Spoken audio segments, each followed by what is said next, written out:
Ibinasura ng Regional Trial Court ng Bulacan at Las Piñas ang magkakasunod na petisyon ng Prime Water Infrastructure Corporation na humihiling ng Temporary Restraining Order o TRO at Preliminary Injunction laban sa pamahalang lungsod ng San Jose del Monte at sa pansamantalang pangangasiwa nito sa lokal na operasyon ng tubig katuwang ang San Jose del Monte Water District. Sa unang TRO petition na inihain ng Prime Water sa RTC Bulacan na pagdesisyonan ng korte noong May 26, 2026 na bigo ang Prime Water na patunayan ng elemento ng agarang pagpapatigil sa LGU sa pamamagitan ng TRO sa kanilang mga gagawing hakbang ukol sa matinding problema sa supply ng tubig. Aminado rin ng branch manager ng Prime Water na inuulan sila ng libo-libong reklamo mula sa mga consumers dahil sa kakulangan ng tubig, kaya naman may karapatan ng LGU na mag-intervene o makialam sa palala ng palalang krisis. Ayon sa desisyon ng korte, mas mahalaga ang kapakanan ng mga tao kaysa sa joint venture agreement o kontrata ng Prime Water sa local water district. May final ulit ang Prime Water na complaint with prayer for temporary restraining order sa Las Piñas. So it's the same case na final dito, tapos na-dismiss dito, and then nag-refile ulit sila sa Las Piñas. And in both cases, both applications for TRO were denied by both courts, citing that ang Prime Water ay hindi nila napatunayan yung mga rekisito para sa TRO. If I may quote lang, the ordinance and resolution enjoy the presumption of regularity. No? Sinasabi niya na hindi napatunayan ng Prime Water na meron itong unmistakable legal right. Ang sabi niya dito, the applicant, meaning Prime Water, the applicant's unmistakable right to be protected, that is a right in esse, is unclear.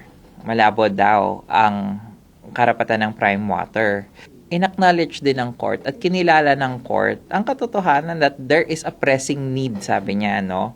If I may just quote from the decision, pressing need for the city to intervene given the continuous water availability problem. Sabi ng korte, to the mind of the court, the public injury to the people of the city caused by the continuous problem of water availability being protected by the city is more supreme than the contractual obligation provided in the JVA. Ito yung desisyon ng korte na simplihan natin. Ang sinasabi ng korte dito, yung karapatan ng mga mamamayan na magkaroon ng continuous supply ng tubig ay mas importante kaysa sa contractual right ng Prime Water. Sa testimonya ng Prime Water sa korte, inilahad nila na mayroong humigit kumulang 130,000 na mga kliyente, ngunit 10,000 hanggang 12,000 lamang dito umano ang apektado ng kakulangan ng tubig. Gayunman, sa pag-aaral ng pamahalang lungsod na mahigit 47,611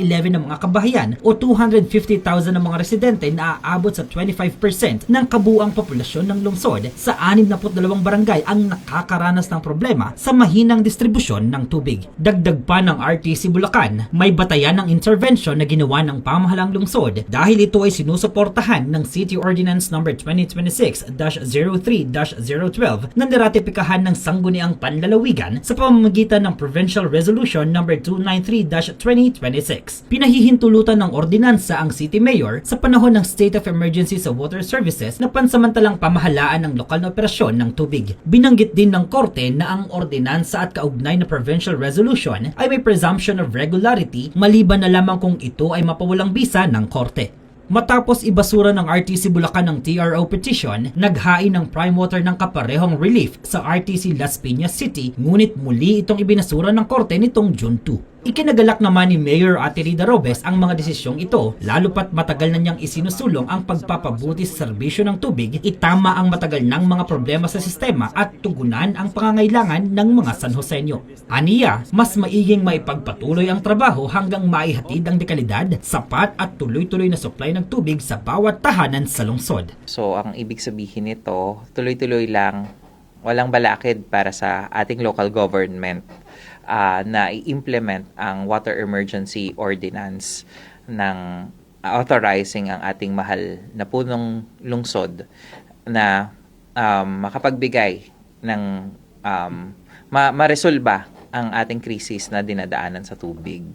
Tuloy-tuloy ang ating tuloy-tuloy ang ating implementasyon ng ordinansa dahil wala naman sinasabi ang korte na tumigil tayo. It's a green light for our city to give the San Joseños to uphold their rights to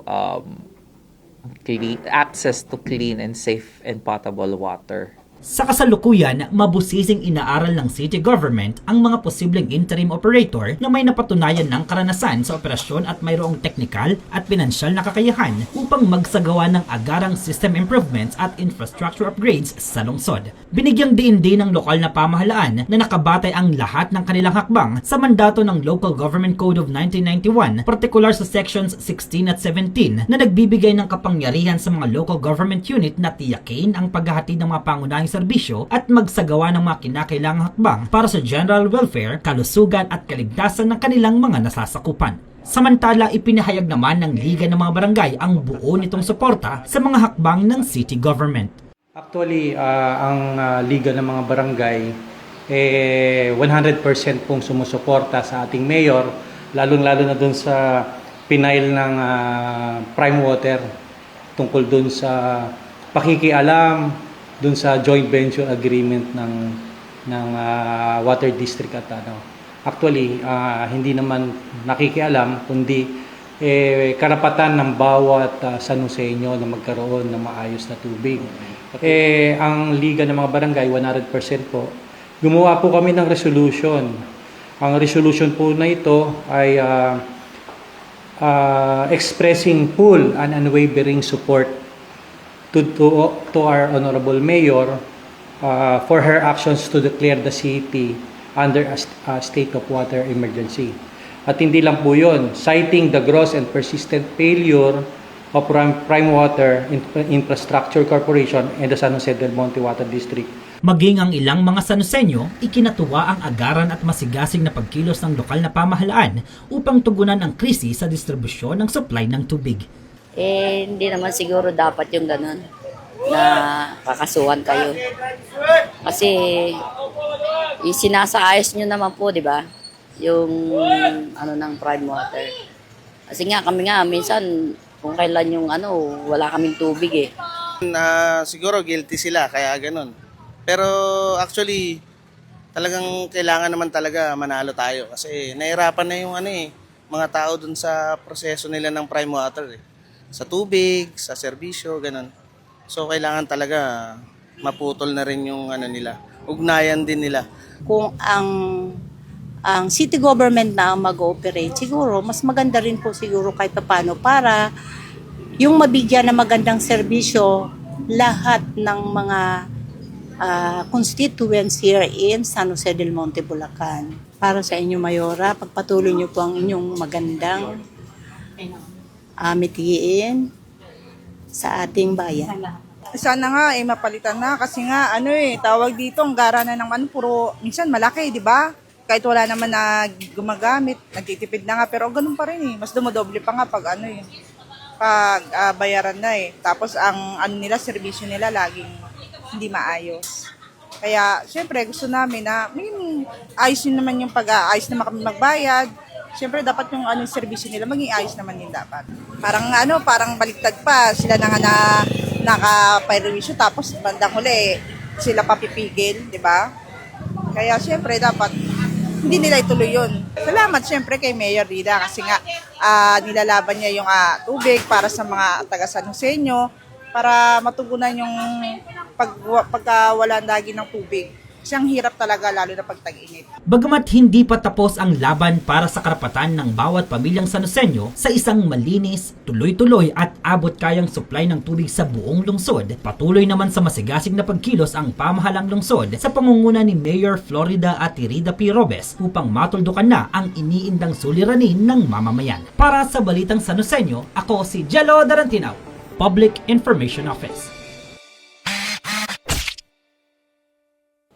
Yan ang mga kaganapan at detalyeng dapat alam mo sa San Joseño. Para sa mga napapanahong balita at impormasyon, doble aksyon at solusyon, i-follow at mag-subscribe sa mga official social media pages ng pamahalang lungsod ng San Jose del Monte, Bulacan. Maraming salamat Arya San Isidro.